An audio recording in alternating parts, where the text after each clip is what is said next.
This is the first time.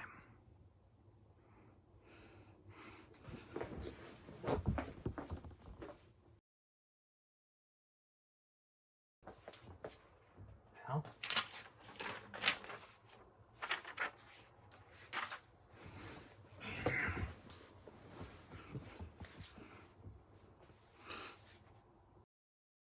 okay, let's get started.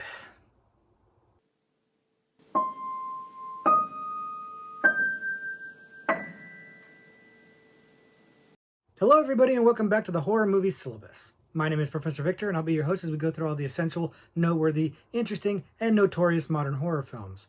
If you're new to the channel, I recommend you check out the introduction video. There's a link to that in the description below. It'll give you a pretty good idea of what the horror movie syllabus is all about, and what we usually do, which is take a look at a particular subgenre and then pick 3 movies from that subgenre to explore. But today, what we're doing is our Is It Syllabus-Worthy series, where I take a recommendation by you guys, watch it, and then give you my thoughts on it, and then tell you if I think it's worthy of being on the syllabus. And that's what we're doing today. We're going to look at a movie called Mind Games, not to be confused with Mind Games, Mind Games. And this movie was recommended to me by Ted Harrington. Thank you very much, Ted, for the recommendation.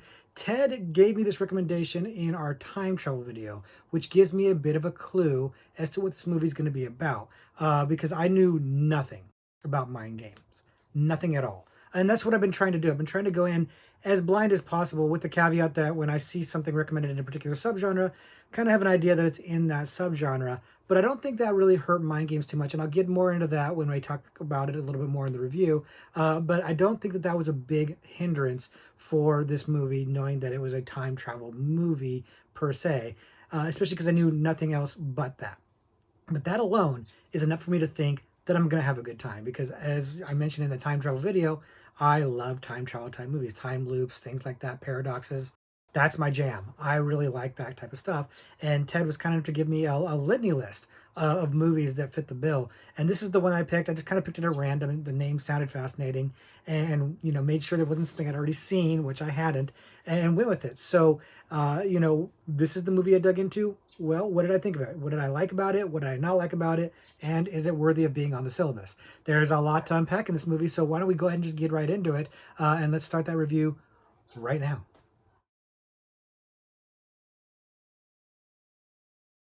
Now, as I mentioned, the movie that was recommended to me is a movie called Mind Games. And Mind Games came out in 2012 or possibly 2014. There's a little bit of ambiguity according to Wikipedia, so I'm not quite clear on what date it was. Doesn't really matter all that much for our purposes. What does matter is that the movie is a time travel or time loop type movie, as it was recommended into that subgenre. And that's not really a spoiler to know that, because the movie kind of tells you that right up front. And whether or not that's a good thing is something that we're going to get into. But first, if you haven't seen it before, the movie is about a group of friends that are going out to a cabin in the woods to have a good time, party, get it on, whatever. And there's an accident that causes their van to crash, so they wind up having to hike out to their cabin. They find what they believe is to be the cabin, and they're having a good time. And then they discover an abandoned mine that is pretty spooky, and they go out there to explore it and have a good time checking that out. And that's when the hijinks start to happen. That's when they find some weird discoveries, some weird things happen, some people wind up having issues, and I'm dancing around it because I don't want to spoil it too much for you in case you want to see it, and I don't like to spoil things for people who want to see things, but Mind Games is an interesting movie because of the way that the story is told. And I don't mean the time loop aspect of it, because as I pointed out, it is a time loop movie, and it tells you that up front. The movie literally starts with a scene out of context that is telling you that one of the characters is seeing themselves and going to try to warn themselves. So right off the bat, they're giving you that information that it's a time loop that they're going to try to deal with. And whether or not that was smart to do, I'm of two minds about this. Generally speaking, no, because I feel like time loop movies are mostly successful when you're surprised that you're watching a time loop movie, when that kind of catches you off guard, like, oh, that thing that you saw before, that was the character that they're seeing themselves or whatever. That's fun. And that's, I think, what a lot of the time loop movies rely on. And this movie kind of negates having that kind of surprise, because you kind of know right at the beginning to expect that. And that is usually a big no-no. But in this case, this movie was trying, or I think was trying to kind of subvert the typical time loop ideas and do something a little different with them. And I think that part of that was giving you that information right up front. It's a time loop movie, not hiding that ball. But there's some things that we'll get into that maybe kind of say that that didn't work out as good as they thought. Now, the central premise of the movie is an interesting one to me. The setup is good. Basically, a group of young people going out to have a good time in a cabin in the woods. It's your standard slasher trope setup. And again, if you're setting this up like to be a standard slasher, this would be pretty good. And I love me a slasher movie, so I'm here for that setup. I like that it's this decent sense of dread. You're going every time you hear Cabin in the Woods in a horror movie, you know that's not a good thing. So you're already kind of setting up this set of issues or concerns that maybe something bad's going to happen to them out in the woods, and of course it does. But without having the time loop part spoiled for you, you would probably be thinking some sort of killer out in the woods or something there, maybe a monster or creature in the woods, but you wouldn't be thinking time loop. And so maybe they set up the time loop thing too early. But again, I thought that they were trying to do something different, and we're going to get into that in a minute. I keep hinting at it, but I liked the setup and I liked the cast of characters. Now, when I say the cast of characters, I mean literally the cast. The cast is full of recognizable, likable faces, at least recognizable and likable to me. Brianna Evigan's in there, Ethan Peck, Juliana Gill, who is arguably the best thing about the Friday the 13th remake, if you know what I'm talking about. But I like these people for the most part. And I think they're doing fine work here. The characters aren't super deep, but at least they're distinguishable. A lot of horror slasher flicks will have characters that are interchangeable. You can't really tell them apart. You can tell the characters apart here, and so they each feel like distinct people, if not necessarily the most fleshed out or well-rounded of characters. And I think that's a good thing, because at least keeping them distinguished helps with the story and how the story is going to go. That said, the characters by and large make decisions that don't make a tremendous amount of sense. They'll find out something gruesome, a discovery, and then they'll leave it there. And they'll say, we need to stop and think about this, or whatever, instead of just like trying to leave or something like that. So, dumb decisions in horror movies are par for the course. That alone doesn't derail the movie at all, but it is noteworthy that constantly the characters are making decisions that seem incongruous with logic, collectively. And then there's a couple of characters that are, they're all kind of stereotypes or whatever, but there's a couple characters that are just weirdly stereotypes. Like there's the jerk guy who's I think he's Australian, and he's kind of an ass to everybody.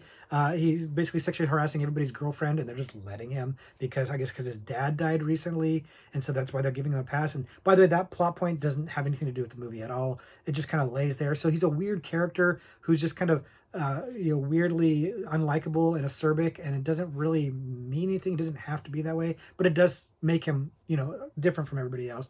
And then there's like a psychic girl who, like, they kind of ham-fistedly through dialogue tell us that she's psychic, and then she starts having these psychic visions that again don't really matter and don't do anything for the plot or the story at all. It's just that she has psychic visions, and that's all she's there to do. So there's some weird things with the characters that don't really work out well. It could have been done better, but overall I'm fine with the characters, and mostly I like the actors, so I'm kind of being more forgiving because of that. Like, the characters ride the line of all being really annoying, but they're distinct, and they don't ever really fall over and just being totally annoying and I hate them. So it really skirted that line but avoided being a pratfall, so I'm good there. I liked the characters and I liked the setup.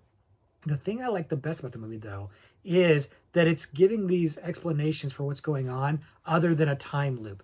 The idea that maybe one of the characters who's on antipsychotic medication is maybe having a psychotic break. That is something that's, kind of addressed multiple times throughout the movie. It's kind of interesting. They explore the notion of whether or not they're all dead, and maybe they're stuck in purgatory or in hell. And that's fascinating stuff. And I liked having these alternative ideas of what's going on. I wish they would have explored them further. I wish they would have done more with them, but I like that they were there. And that's where I think that maybe introducing the time loop idea earlier on wasn't necessarily a bad idea. if they had aspirations of exploring these headier themes, this idea of like the afterlife and maybe what being stuck in the afterlife looks like, or the idea that somebody's having mental health issues and all of this is maybe, or large parts of it are maybe in his head, or maybe they're really caught in a time loop. All of that coming together is a cool idea and would set this apart from so many other time loop type movies and make it feel a little bit more fresh, a little more interesting. But they just scratch the surface of this. They just scratch a little bit of this and they don't really dig into it as deep as they could have. And I would have liked to have seen more of that because to me, it's some of the strongest parts of the movie. As a result, what happens instead is they have a movie that's a pretty rote mystery type slasher where nobody's really getting killed type thing that is a time loop movie because it's a time loop movie that doesn't go anywhere for a long period of time. It feels like the setup that should be the first half hour of the movie winds up being like the first 70 minutes or more of the movie. And all the little Easter eggs that you see in a horror movie that's a time loop movie that pay off later on, you're seeing them and you're going, I know that's going to come out later. I know that that's going to get explained later. I see where that's going with that. Again, another reason why it doesn't make much problem to spoil that it's a time loop movie early, because you could kind of see these things. They were highlighting these things for you as things are going to come back later. But at some point you're looking at the runtime and you're like, they're running out of time to make these pay off. These aren't going to pay off. They're not gonna pay off. They're not gonna have a resolution where they hit all of these things, these Easter eggs that were laid out, and you can see why, oh, that was this, and oh, that was this person, oh, they did this over here. That's not gonna pay off because they're gonna run out of time. But they didn't. The ending of this movie is really, really good. I really like the ending of this movie. The last, not even the last act, it's really like the last 10 to 15 minutes of the movie, and especially the final scene of the movie, are really good. They managed to pay off all of those Easter eggs. Now, it feels slightly rushed, but it does all pay off. You see everything that was laid out, all the Easter eggs laid out, they all come back, they hit all of them, and they do it right at the very end. And I think it's because they were trying to make it a surprise at the end, like, oh my gosh, here it is, it's a time loop. But again, they did tell you it was a time loop early on, and they left enough hints of it that it's not a surprise. So I'm a little confused. If they were trying to make this a surprise it's all a time loop, and that's the resolution, and now we're going to show you how everything was a time loop, that didn't work because you knew about that from literally the first scene of the movie. But if they were really not worried about that being the whole surprise, and instead they were just kind of giving this all to you in one blast, that's fine because that blast works, but it takes a little while to get there. And I do think that some of this being sprinkled throughout the movie instead would have been a little bit better. I think it would have been funner because you knew it was a time loop movie to get in, to have some of these payoffs, these Easter egg payoffs earlier and sprinkled throughout the movie so that you were seeing them going throughout the movie, and you were getting that payoff throughout the movie, and then just finish with that final scene, because that final scene, which I will not spoil, is great. It's a grabber. I really like that final scene. So the movie really sticks to landing, but it drags its heels a bit getting to that point. So the question is that ending solid enough, good enough to get on the syllabus? Well, let's find out. So the question, is it syllabus worthy? And the answer, no, it is not. It is not syllabus worthy. And it's because of the reasons I'm mentioning here. It's squandered opportunity. The movie had the potential to be amazing and merely winds up being okay. And that's unfortunate because I like the idea of just putting on the table, this is a time loop movie, but it also might be something else. It might be a psychotic break. It might be an existential crisis. It might be a theological, spiritual story. All of this stuff, supernatural, all of this stuff would be really cool to really dig into and explore, but they didn't do that. And the ending, while really good and really making me feel like I didn't waste 90 minutes of my life, it really saved the movie. It doesn't really make it good enough to put on the syllabus, and certainly doesn't make it better than movies like Triangle or Time Crimes or things like that. Definitely not. This movie has aspirations to be like a Time Crimes or really more like a Triangle, but it doesn't quite nail that, but it could have. It really could have doubled down on the psychotic break aspect of it and introduced that earlier and shown us some of the time loop stuff earlier and let us wonder, Are we watching a time loop movie, or are we watching an unreliable narrator psychotic break? Because that would be cool. That would feel like a fresh take of a movie for me. And I wish that was the movie we got, but it's not. And so it's a missed opportunity. That missed opportunity hurts it. It hurts it in terms of being syllabus worthy for sure. There's a reason why this movie is not more well known. Like, I'd never heard of it before. It doesn't seem like it's a super well known movie because it's merely okay. It's not bad. It's not so bad it's good. It's not bad enough to get mad at. It's merely fine. It's a good ending, a really good ending that takes way too long to get there. It's only 90 minutes, but it feels so much longer than that until you get to that ending. And while I have a cast of characters that I like, the characters themselves aren't that compelling, and there's too much of them, too much setup, and not enough payoff, or the payoff is too compressed at the end to really, really scratch that itch. Here's the thing. Again, I like me a good time travel movie, a time loop movie. So I'm softer on this movie than other people would be. I get the impression this movie is not super popular, not well liked. I'm curious, Ted, do you like this movie a lot? Or were you just kind of citing other examples of movies that fit the bill? Because I don't hate this movie. I did like the movie. I think it's fine. I almost resent it a little bit for not being better, for not achieving some of the stuff that it kind of laid out as a possibility. I really wish that it had tried exploring some of those things and given us something deeper and a little bit more meaningful. But, I don't like to be the guy that complains about the movie he didn't get. I'd rather be the person who tries to judge a film on its merits. And this movie does have some merits. It has some good acting. It has an interesting plot, but it doesn't get to the resolution or the payoff quickly enough, and it left a lot on the table. And that's, I guess, what I'd say. It left a lot on the table, and I wish that it hadn't. If it had picked those things up, this thing would have been an amazing, amazing movie. Instead, it's just merely okay. It's not a waste of your time because it pays off, but there are better time travel movies out there, time travel horror movies out there to see. So that's why it doesn't make the syllabus. Have you guys seen Mind Games? I know Ted's seen it, and Ted, I'd like to hear your thoughts on it in the comments below. But I'd like to know from anybody else. I'd like to hear from you about if you've seen this movie, and if you have, what are your thoughts on it? Did you like it? Am I being too harsh on it? Am I not being harsh enough on it? And if you haven't seen it, if you like time travel, time loop movies, I would say go ahead and check this one out because I do like the ending quite a bit. I do think it pays off. I'm probably at this point overselling the ending, but I did really like the ending of this movie. But you'll maybe see what I'm seeing is that they could have done more to strengthen the movie while it was going on, so it didn't have to just pay off in the last 15 minutes or so. But I'd like to hear your comments down below, what you think of Mind Games if you have seen it. But now's the time where we like to answer a horror trivia pursuit question here on camera. As you guys know, I like to answer a question and see if I can answer it on the camera without cutting away, so you can tell that I honestly answered it. You guys get an opportunity to answer it as well, and honor system whether or not you got it right. But let's look at the psychological category, because Mind Games is definitely a mind game. It's a psychological movie. So here's our question for this one. What is the nickname Martin Maffeis is given by the disc jockey in 1978's Martin? I don't remember. Martin is a movie that was a George Romero movie that we will be talking about in the future. But I haven't revisited it in 20 years, and I haven't filmed the video for it yet, so it's going to be a little while. So I have not seen this movie in a minute, and I don't remember at all. I know what I want to say, and it seems too benign. It seems too simplistic of an answer, so I don't think that's correct. The nickname that Martin is given by the disc jockey in Martin.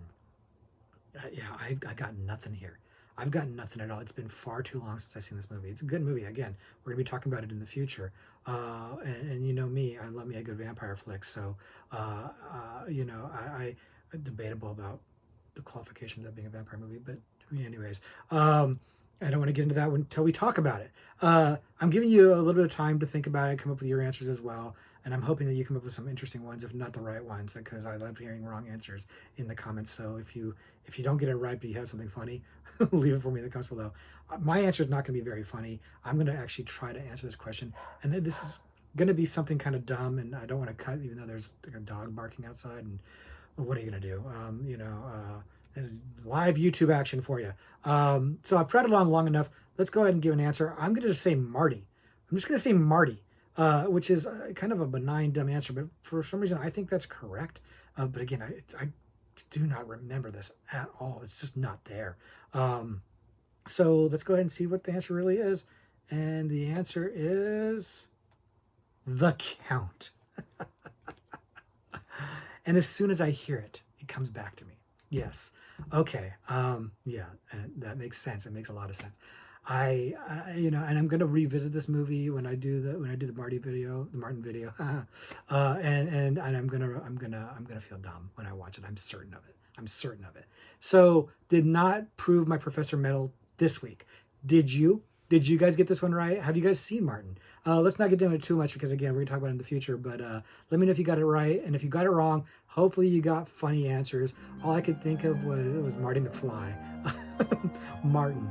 Anyways, not my finest moment, guys. But next week will be better.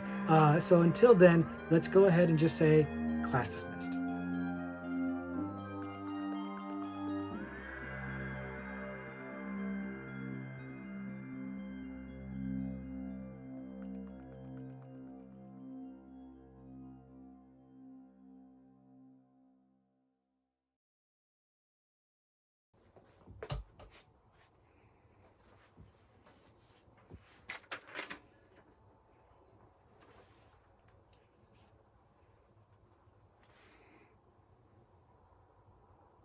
This is the second time.